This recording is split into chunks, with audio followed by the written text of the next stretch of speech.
El doctor Gerardo Bobadilla, que es el presidente del Consejo de la Magistratura, y hoy nos acompaña para hablarnos de su candidatura, porque quiere continuar en el órgano que es la puerta de entrada para la magistratura. Así que ya le damos la bienvenida y le agradecemos muchísimo su tiempo, doctor. Muy buenas tardes a la mesa, muchas gracias por el espacio, saludamos también a los que siguen la transmisión y nos ponemos a disposición de la mesa para lo que podamos ser útiles en este programa. Doctor, en este caso quiere seguir siendo representante del gremio de abogados. Queríamos saber qué principalmente le podés decir a toda la comunidad para que siga confiando en vos como representante.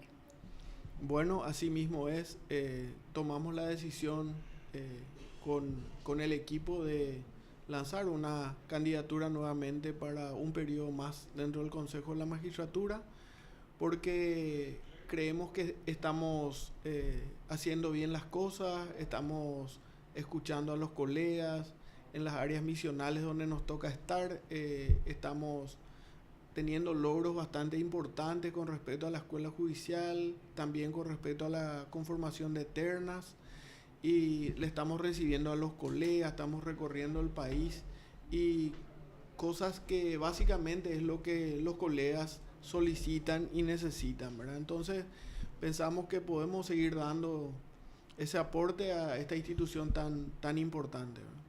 Hay aspectos muy importantes que tocar teniendo en cuenta que usted es actualmente presidente, de hecho fue reelecto, doctor, así que eso es un importante aval para darle continuidad a los procesos. Ahora, partiendo de su candidatura en aquel entonces, que de hecho también ya estábamos cubriendo y muy probablemente desde PS estaremos presentes en noviembre para las elecciones, hubo una serie de promesas en su campaña: transparencia, descentralización y formación por sobre todo.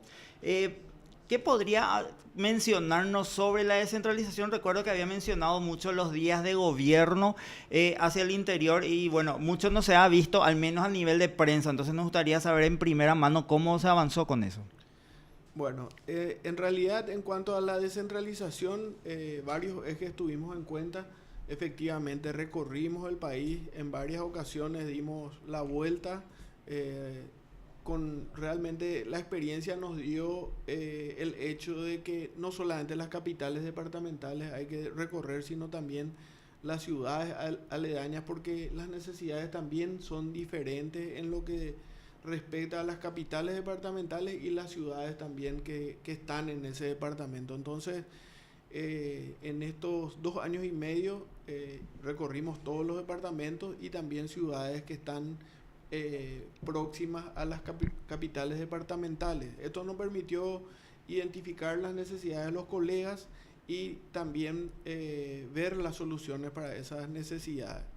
En el eje de la formación, la escuela judicial, como algo inédito, habilitó todos los cursos, tanto los de la escuela de formación inicial, que duran 2 años, se llevó a zonas donde anteriormente no existían o eran impensables, como por ejemplo el Chaco. Llevamos a Filadelfia, a Benjamín Aceval, y hoy día tenemos como récord, ¿verdad?, que están en siete sedes, y durante el año estuvimos en 11 sedes contando con las especializaciones que tenemos, ¿verdad? Entonces, también con mucha satisfacción podemos decir que llevamos todo el tema de formación de la escuela judicial a todos los puntos del país, ¿verdad?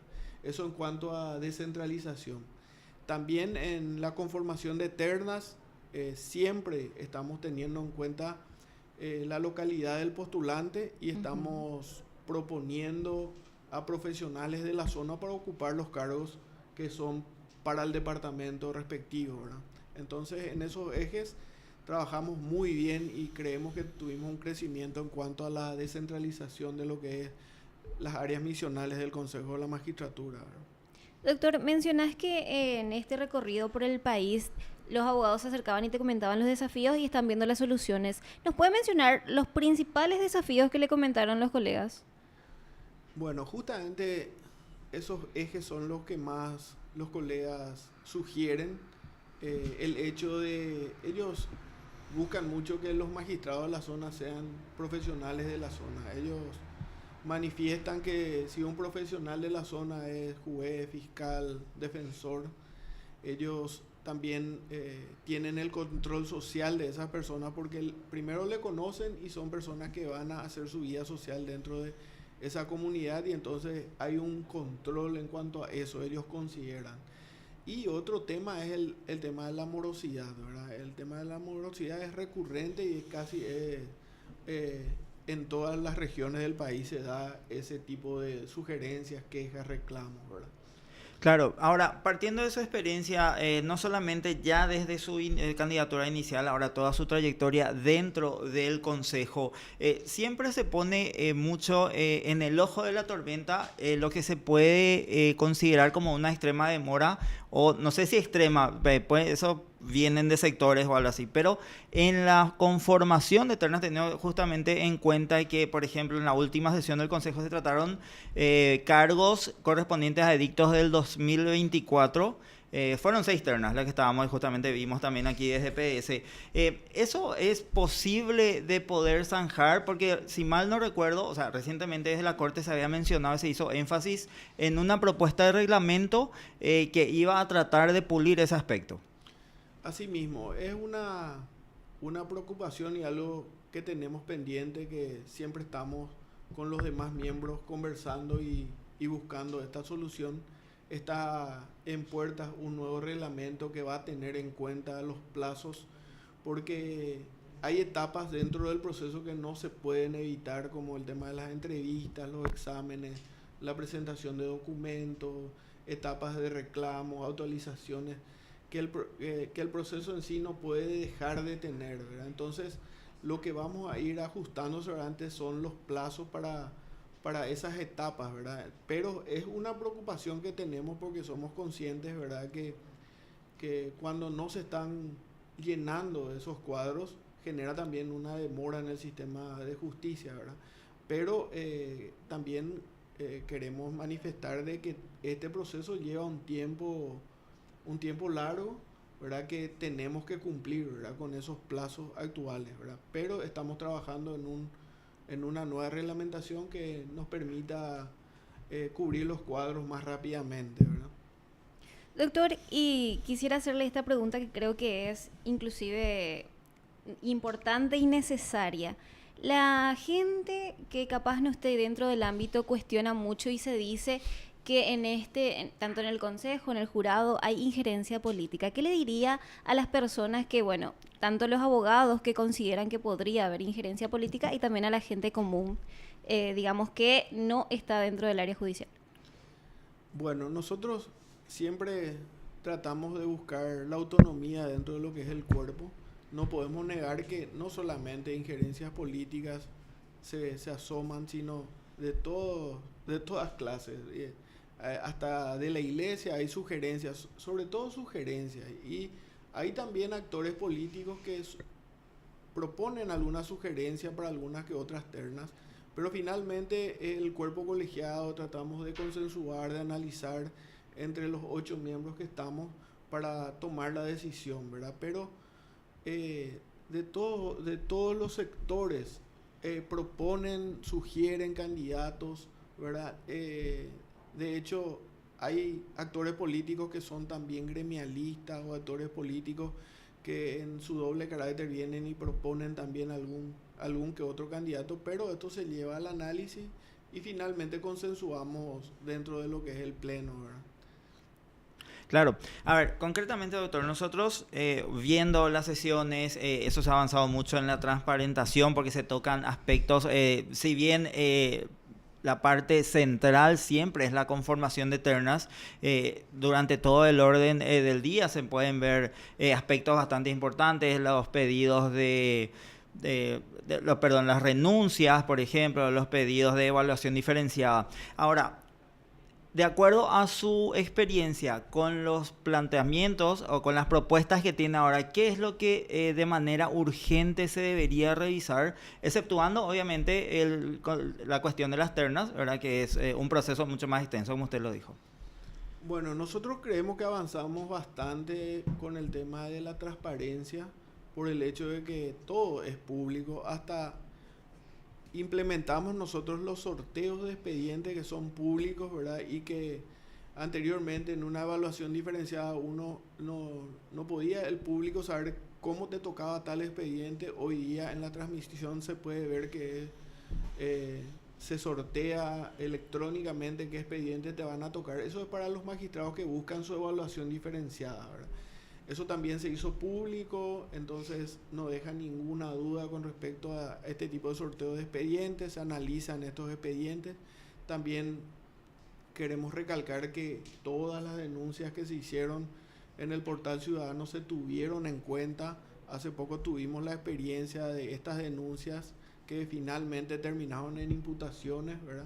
Que el Consejo mismo tuvo que promover en base a una denuncia ciudadana que recibió, analizó, hizo un sumario interno y resultó en una denuncia ante la Fiscalía, que terminó con la imputación y la imputación de varios actores, ¿verdad? Entonces, en cuanto a eso, también estamos avanzando bastante porque todas estas denuncias son tenidas en cuenta y para nosotros es un elemento sumamente importante también para la hora de analizar y evaluar también cada candidato, cada terna, ¿verdad? Y se tienen en cuenta todo eso. Dentro del proceso existe un momento determinado donde tantos los contrincantes o los que están peleando por un cargo pueden hacer una denuncia, o puede hacerlo también el público en general en cualquier etapa del proceso, ¿verdad? Doctora, allí querría quedarme a consultarle. Si bien esto fue una denuncia ciudadana y ustedes mismos luego corroboraron y remitieron a Fiscalía, ¿cuáles son los controles que tiene el Consejo para las personas que se postulan para estas ternas para que conozca justamente el público? Bueno, los controles son bastantes. Primero se hace un control en la recepción de estos documentos. Después estos documentos se hacen públicos para que todos los postulantes que están interesados en una terna determinada puedan controlar tanto sus documentos como los documentos de los demás postulantes. Ahí hay casos donde algunos postulantes denunciaron algunas irregularidades y que se tienen en cuenta. Posteriormente tenemos la etapa donde se hacen los reclamos. Uno puede reclamar si se tuvo o no se tuvo en cuenta algún que otro documento para su postulación, como también para la postulación de otro contrincante en ese momento, otro postulante. Posterior a eso también hay una etapa donde la ciudadanía puede hacer la denuncia, y todos esos casos se dieron en esta etapa que nos sirvieron bastante a nosotros para la toma de decisiones. O sea, todas estas etapas se tienen en cuenta en el Consejo actualmente para tomar finalmente la decisión de armar una terna, ¿verdad? Claro, no puedo sustraerme y le digo, realmente soy muy seguidor de todo lo que tiene que ver con el proceso de las ternas, y hay un debate que suele haber a nivel de corte incluso, y obviamente también sectores de la prensa, las famosas ternas de 1 y 2 candidatos. Si bien está habilitado por ley, si bien hay veces que no hay más de un candidato que generalmente es el titular del cargo, eso se podría solucionar? ¿En realidad se está violando la ley al darle una sola opción a la Corte? Bueno, eso se da en dos casos diferentes. Hay dos casos diferentes. Uno es cuando se trata de un titular de cargo, y otro es cuando se trata de un cargo fenecido, o sea, vacante o creado.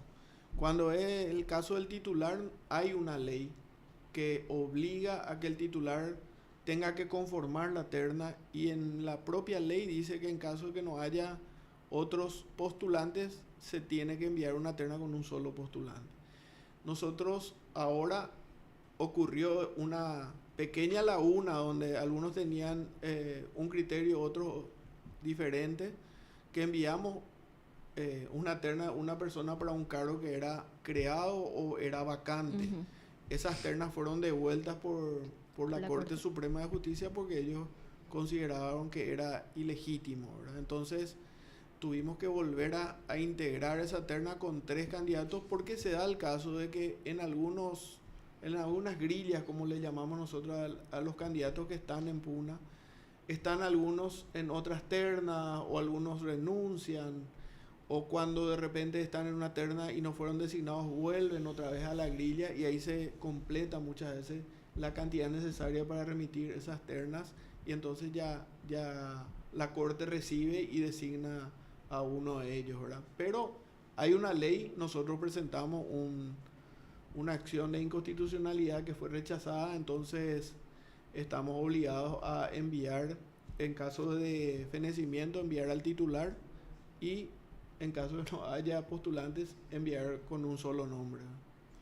Bueno, quisiera hacer una pausa también para resaltar, porque nuestros seguidores a través de la línea corporativa le están mandando saludos, doctor, desde Misiones, Ayolas Misiones, El Paraíso junto al río. Dice: saludos al doctor Gerardo Bobadilla, éxitos y estamos contigo.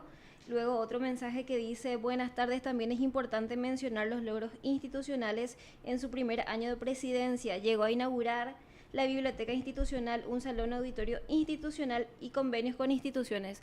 Ahí quiero pararme aprovechando este mensaje del oyente, doctor. ¿Nos puede comentar un poco al respecto? Sí, realmente pudimos conseguir algunas cosas muy importantes para lo que es el tema de formación, que era uno de los ejes también.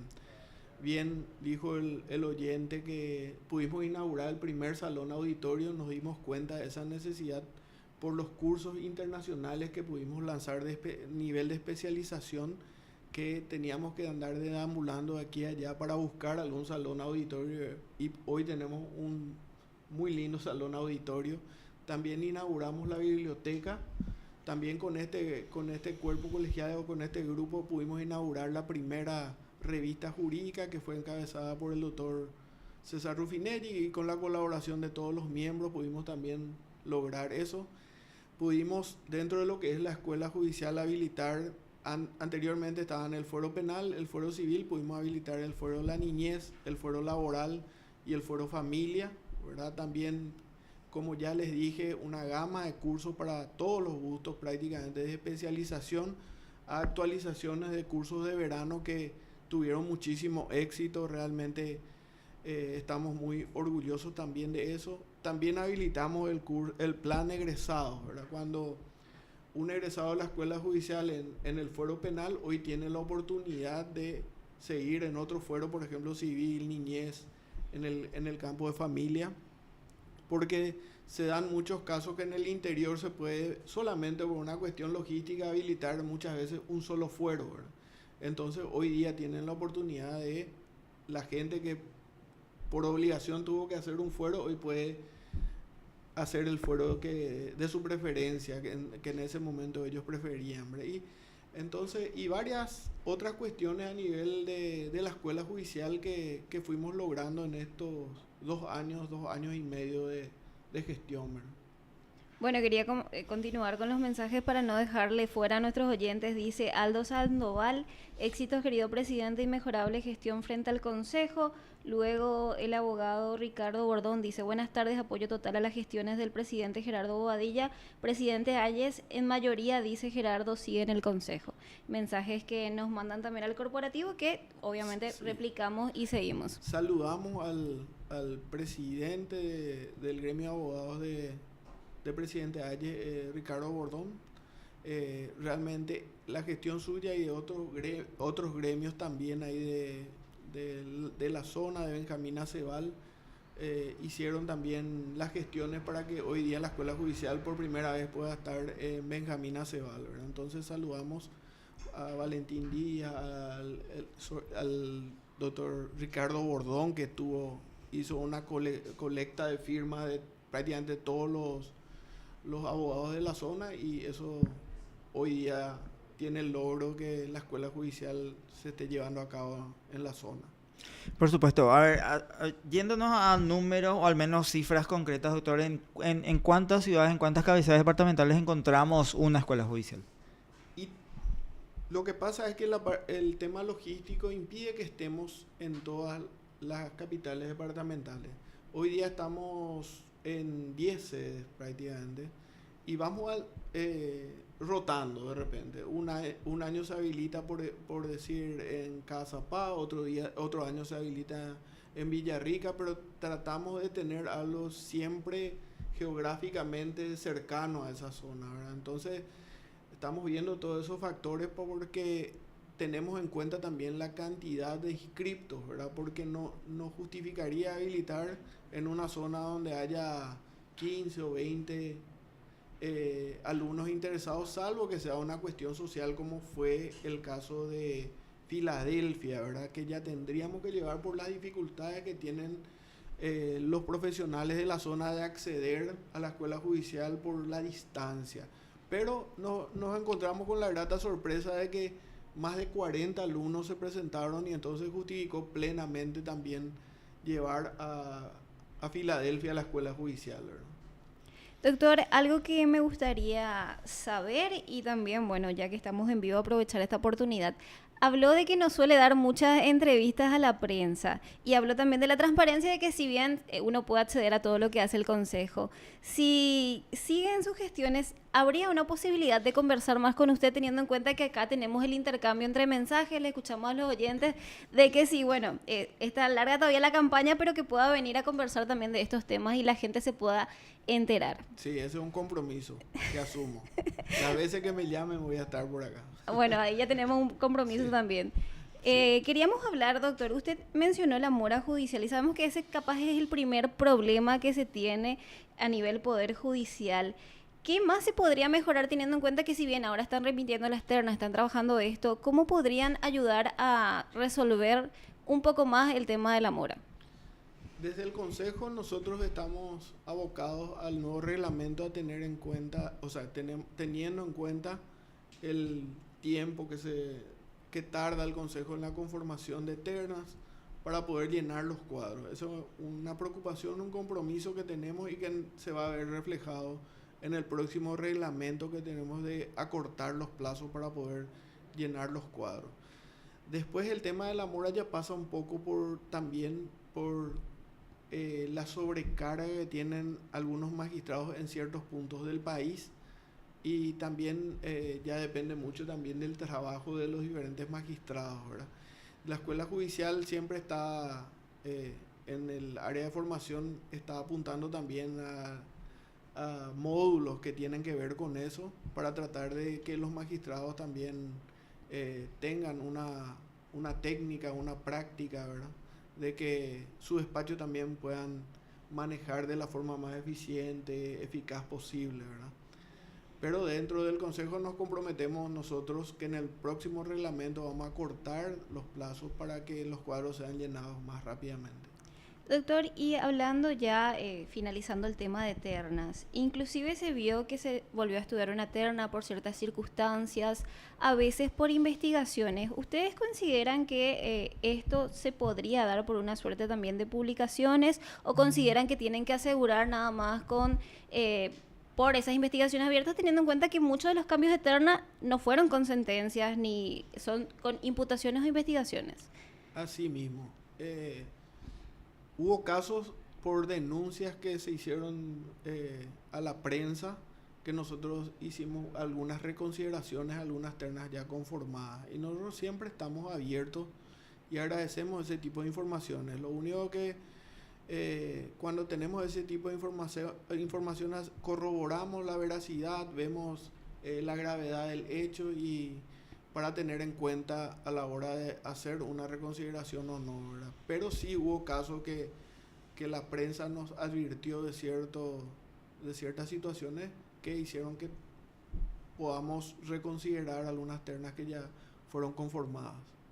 Bueno, ya por cuestiones de tiempo, doctor, lastimosamente nos estamos quedando sin tiempo, pero me gustaría dejarle abierto el micrófono para que dé un mensaje a todos los que, si bien ya siguen su candidatura, para las otras personas que capaz no haya tenido contacto con usted y lo esté viendo ahora como candidato también para seguir siendo representante. Y bueno, entonces aprovecho el espacio para poner a consideración esta candidatura que es que pedimos un periodo más dentro del Consejo de la Magistratura. Consideramos que hoy día tenemos el recorrido, tenemos la experiencia, tenemos una gestión que venimos realizando que avala el trabajo inmenso que estamos haciendo dentro del Consejo con los demás compañeros y creemos que eso tiene que seguir, ¿verdad? Entonces, decirle a los colegas que vamos a recorrer el país, vamos a visitarles, vamos a presentarles nuestras propuestas y pedirle el acompañamiento para que este trabajo continúe y que podamos entre todos conseguir un mejor sistema de justicia. Es así, bueno, nosotros vamos ya cerrando en este espacio, este capítulo realmente imperdible que lo van a poder ver otra vez en nuestro canal de YouTube, también en nuestro canal de Facebook. Estamos hablando con el presidente del Consejo de la Magistratura, el doctor Gerardo Bobadilla. Así que nada, nos habló de sus propuestas, de todo lo que tiene que ver con la problemática y también la forma en que se ha logrado estructurar internamente el Consejo de la Magistratura. Así que nosotros le agradecemos muchísimo su tiempo, doctor, por su visita también. Y bueno, vamos a seguir nosotros este camino que nos va a llevar a las elecciones finalmente. Doctor, y antes de cerrar, le llegaron unos últimos mensajes ya. También dice, excelente gestión, transparente y eficaz, por algo es el presidente del Consejo por el 3er año consecutivo. Fuerza, presidente. Upacaraí quiere que sigas en el Consejo de la Magistratura. Luego dice otro número, éxitos al doctor Gerardo desde el Colegio de Abogados de Fernando de la Mora. Apoyo total sobre toda la gestión del doctor. Nos sentimos muy bien representados en el Consejo. Abogado José González Carballar. El presidente del Colegio de Abogados. Un saludo para él. Bueno, ahí ya tenés mensajes de diferentes ciudades, doctor, y bueno, si quedaron cuestiones pendientes, yo creo que vas a ver la transmisión para responder a todos los que quedaron pendientes de resolver aquí en vivo. Nosotros nos vamos despidiendo. Gracias, doctor. No, yo les agradezco a ustedes por el espacio y como me comprometí a las órdenes a partir de ahora cuando ustedes dispongan. Muchísimas gracias. Es todo por hoy. Nos vemos mañana. Chao, chao.